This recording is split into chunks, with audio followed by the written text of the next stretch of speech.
Hare Krishna everyone, and welcome back to another one of my videos. This video is about duality.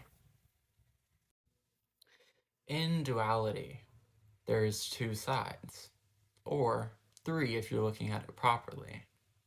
But when you're in duality, or the material modes of nature and under the influence of them, you experience duality, you experience opposition, you experience separation, and all these other things that come along with the material modes of nature. We are conditioned by the idea that there is an opposition or an enemy. There is not. There is no enemy. There is no opposition. All there is Krishna. There is God. There is not separation because there is only God. In the Bhagavad Gita, chapter 2, text 38, it states, "Do thou fight for the sake of fighting, without considering happiness or distress, loss or gain, victory or defeat, and by doing so you shall never incur sin." He says this because we're not meant to act for results. We're not looking towards results.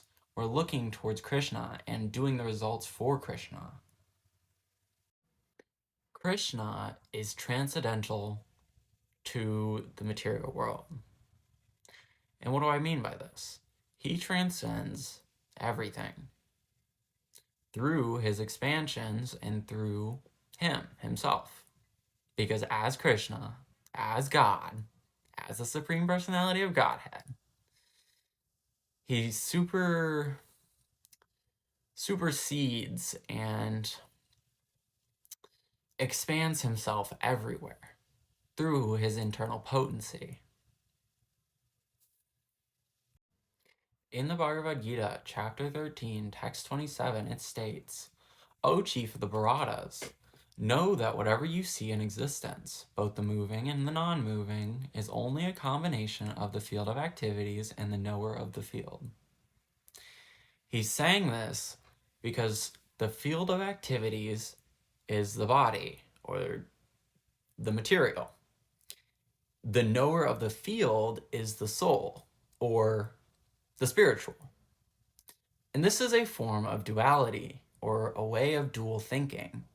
The reason we avoid dual thinking is because with dual thinking there is opposition. And if we have opposition, then something is opposing us to Krishna.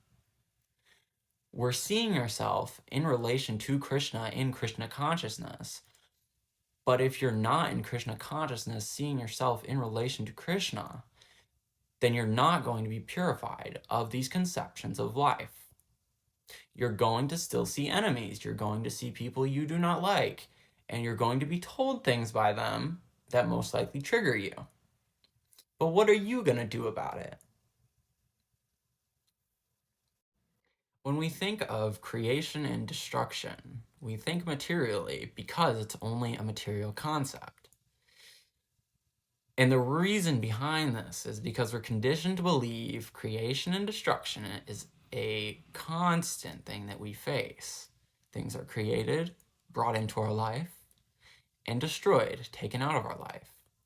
And constantly this happens and we get conditioned by it. We forget, and we forget our eternal nature as eternal individual spirit souls. We should never forget this, but we do, for some reason. And you may be wondering, why do we get conditioned? If everything is Krishna, how could we be conditioned by material nature? It's because the material nature is just a part of Krishna. It's part of how he works and how universal laws apply in every state of consciousness, regardless of what you believe or perceive. So the absolute truth exists regardless of faith, belief, or anything else of that nature. Therefore, Krishna always exists. But in the sense that you're thinking in a material conception type of way, you're thinking Krishna could never do this to me. He could never condition me because he loves me and respects me. So if he loves me, he's not going to condition me. He's not going to show me things that I don't want to see, you know? And that's a wrong way of thinking because Sometimes, in God's eyes, what you want and don't want to do does not matter. Honestly, it's less important than the plan or the divine plan that Krishna has already set out for you. It's different because you're coming from a place of lust. You're coming from a place of material desires. And when you want something, you desire it. So, Krishna purifies those desires through devotional service. And when you perform devotional service to Krishna, he purifies your desires in what you want and what you don't want. In the Bhagavad Gita, chapter 15, text 19 to text 20, it states, "Whoever knows me as the Supreme Personality of Godhead without doubting is the knower of everything. He therefore engages himself in full devotional service to me, O son of Bharata. This is the most confidential part of the Vedic scriptures, O sinless one, and it is disclosed now by me. Whoever understands this will become wise, and his endeavors will know perfection." He says, "Whoever knows me as the Supreme Personality of Godhead without doubting is the knower of everything." And when he says that, we come to the understanding that Krishna is the Supreme Personality of Godhead through devotional service and through acceptance, through the evidence that Krishna provides that he exists. And it's only through devotional service that he can really show us that he exists. Otherwise, you're not going to get the evidence you need to believe in God. You're not going to find that unless Krishna bestows his mercy upon you. And that's why devotional service is so important, because it makes him more inclined to give you his mercy. In the Bhagavad Gita, chapter 9, text 9, it states, "O Dhananjaya, all this work cannot bind me. I'm ever detached from all these material activities, seated as though neutral." He is saying this because he wants us to follow his path, in the sense that he wants us to be detached from the material. He's showing us that we should be seated as though neutral. When we look at the material things, when we say, I don't know, when we ask God the question, why do you give a baby cancer? Or why do you do these horrible things or make people suffer?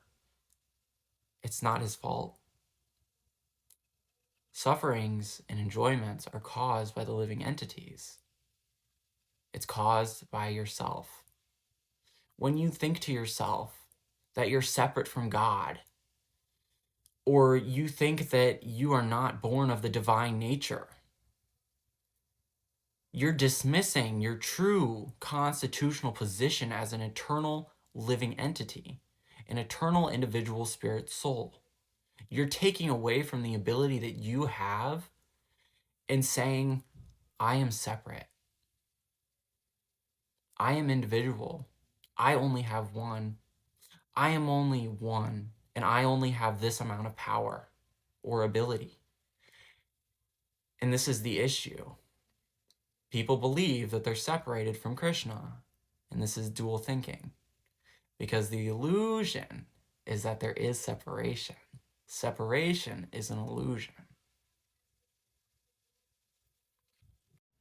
We are freed from duality through Krishna consciousness, because in devotional service, in Krishna consciousness, Krishna pushes us past the belief. He transcends us past the belief that there is duality, that we have to be happy or sad, or feel any certain type of way, or feel obligated to be any certain way.